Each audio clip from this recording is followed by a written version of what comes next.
Since I was born, we have had this Santa figure in our home. It has been in our Christmas box, and it sits on my desk back there. Now, from what I remember, this was a dancing Santa, but it hasn't been activated in years. There are no batteries in it. For some reason, there was a piece of tape at the bottom where the batteries go. This thing is really old, and I'm pretty curious to see if this still works. So I've taken the tape off, and we're gonna put some batteries in this thing, and we're gonna see if this guy actually does anything. The button's right there. I'm mostly also doing this because I think it'll fit very nicely with the film we're talking about today. All right, let's get some batteries in ya. All right, so I got 3 batteries. I don't think, oh, I know why there was tape, because it broke. There's a little piece here, and it's not, all right, it doesn't shut properly. Here's a fun little fact I could share as I'm doing this activity. When I was little, not only did we have this, but we also had a singing tree, like a little singing miniature tree, probably the same height as him, and I was scared to death by it. And I think it's because it just was not normal in my head for a tree to start singing and dancing like it was, and it blinked really weirdly. We're gonna put this piece of tape back on so it shuts properly. And okay. All right, the batteries are in. Let's see if he does anything. All right, so the button's right there. All right,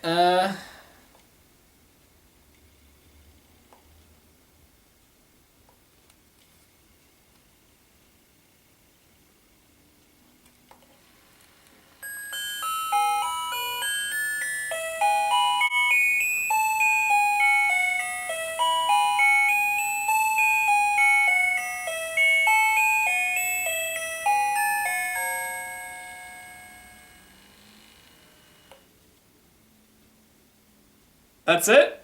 Wait a minute.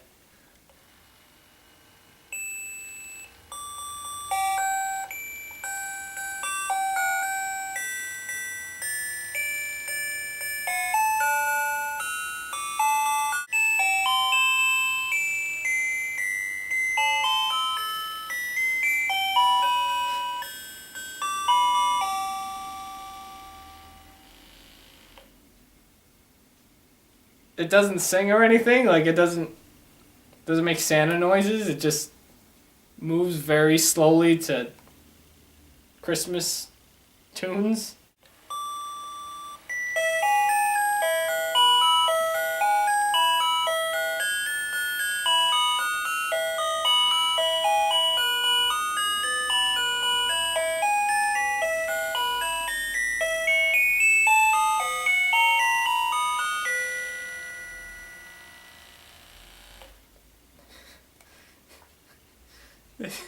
This is okay. Hello, welcome to the wild.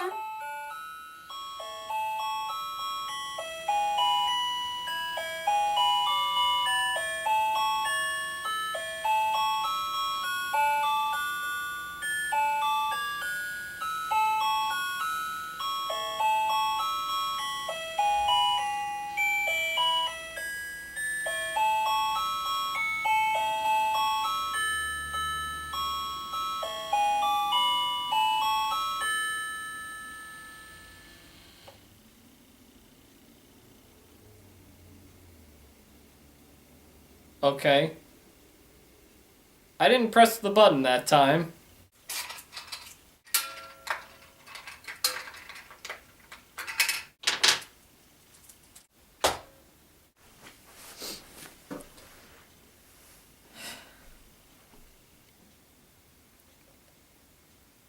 Let's talk about Miracle on 34th Street.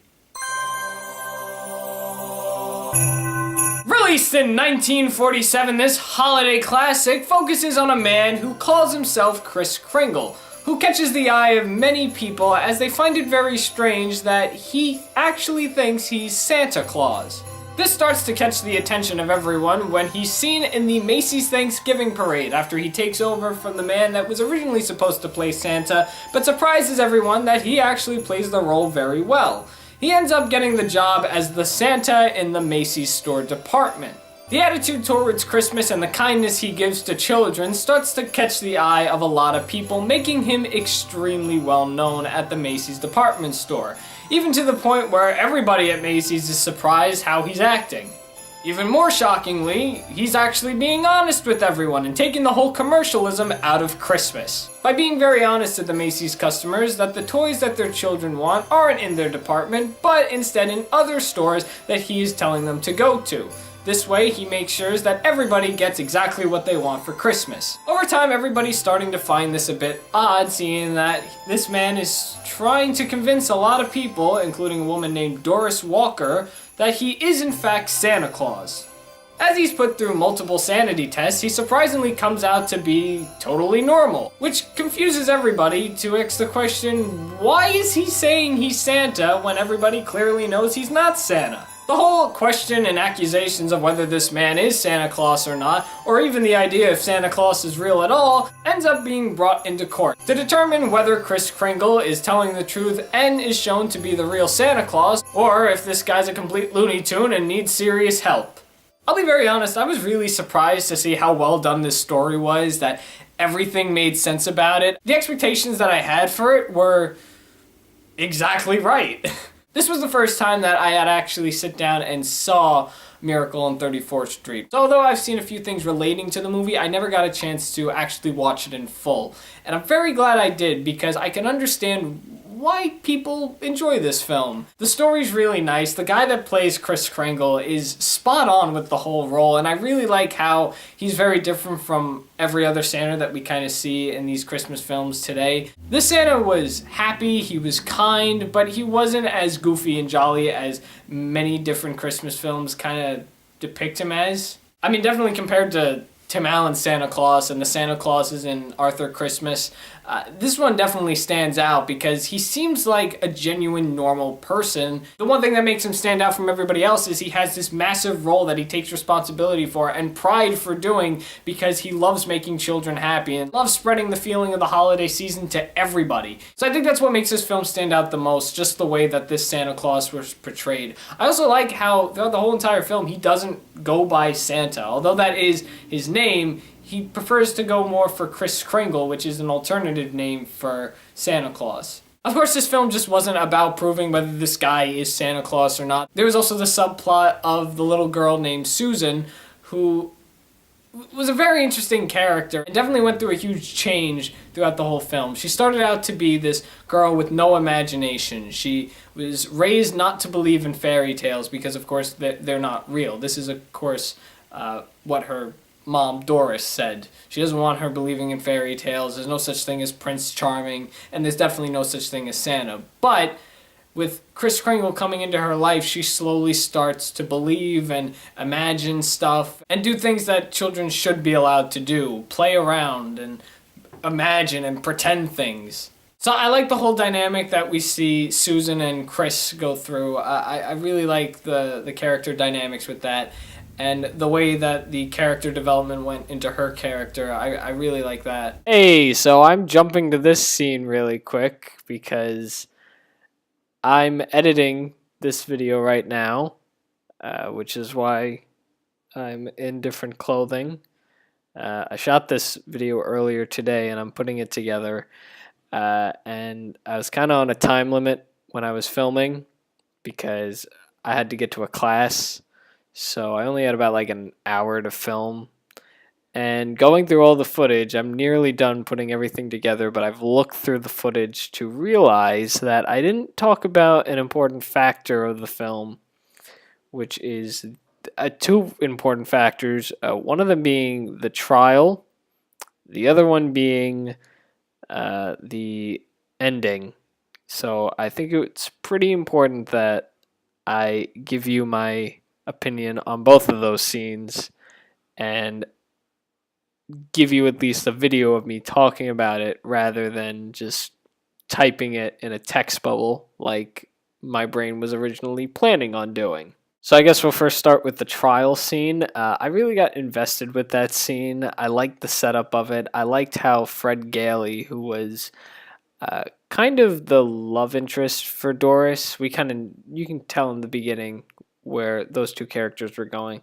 I like how he was very invested to show everybody that he is Santa, only because of actually getting to know Chris, and I found the scene very humorous at times, only because you are dealing with a courtroom in New York City. This case, compared to every other case you would expect to go to court, was very different because it's on the topic of whether Santa is real or not. So I found that very humorous, to see grown people arguing about that idea, even though there was a kid in that one scene. But I just found I had a little laugh towards that, especially when the judge was contemplating whether or not to announce whether Santa Claus is real or not. Because I got into that character and I got invested with that whole scene because I could tell, if he declared, no, there's no Santa, you're going to ruin the dreams of a bunch of kids. You're basically going to ruin Christmas. So I get he was in a really tough position. Uh, and who wouldn't be if they had to declare no Santa in front of well, there weren't really any kids there apart from the one kid, but you get the point. It's like, who wants to be in that position to say that just for it to go into the papers for Christmas to basically be ruined? I also like how at the end the chunks of mail that are addressed to Santa. I like how that is brought up. Uh, so that was pretty funny. And then really quick, let's just go over the ending because that was pretty interesting as well. A main thing about Susan's character is the one thing she wants for Christmas. Keeping it secret from her mom, but the one thing she wants is a house, and she has a specific house that she wants. She's got her eye on it. She wants to live in it with her mom. And, Chris is like, I don't know. It's very hard. And this is the one thing that would help her, believe in Santa. So, obviously, first they play it off. It's like, well, he wasn't able to make it happen. But obviously at the end she gets the house, but it's done really weirdly because Fred, Doris, and Susan, they're driving to a location and Chris gave them the directions, and you'd think it'd be the directions to the house, but I guess it was to somewhere different because Susan screams at Fred to stop the car and she runs out of the car up the hill where the house that she wants is, which I kind of laughed at first because all that was going through my head is this little girl sees a house and she just wants to go inside it. So she had the guy stop the car and she just ran inside of a house. But the whole idea of somebody may be in there, that's completely thrown out the window when you see that there's a for sale sign outside of the house, which is, it's clear as day. You can't miss it. But I just thought that ending was pretty cute. The fact that, first off, Fred and Doris, they hook up, which was an obvious again. We all saw that coming since the beginning. But the fact that they're going to buy this house, and that's what made Susan believe in Santa. I really like that, especially since one of the last scenes is we see Chris's cane just near the fireplace, which I guess is another interesting thing now that I think about it, about this film. The fact that we're told that this character is Santa, but we really don't get any proof of it, other than he could speak a different language, but everyone can. You'd be lucky if you know 3 languages or something. There was no actual proof that this man is the exact Santa. They only declared him as that, but I guess that scene was a definite prime example to show that this character that we're told is Santa, yeah, this is our proof. Because I expected to see him fly off with reindeer or something, but we never got that either. So I like that. I like how they've kind of left it as a mystery, but at the same time we know the answer already. So those are just some important things I thought should be in the video that I kind of missed out on because of my short amount of time filming. So with that all said, I'm going to end this bit and we can go back for the conclusion of the video. I enjoyed Miracle on 34th Street. If you haven't seen it, I would definitely recommend checking it out. It's a really nice film. I think if you love the spirit of Christmas, you would like it. It probably has nothing to do with anything, but you get the point.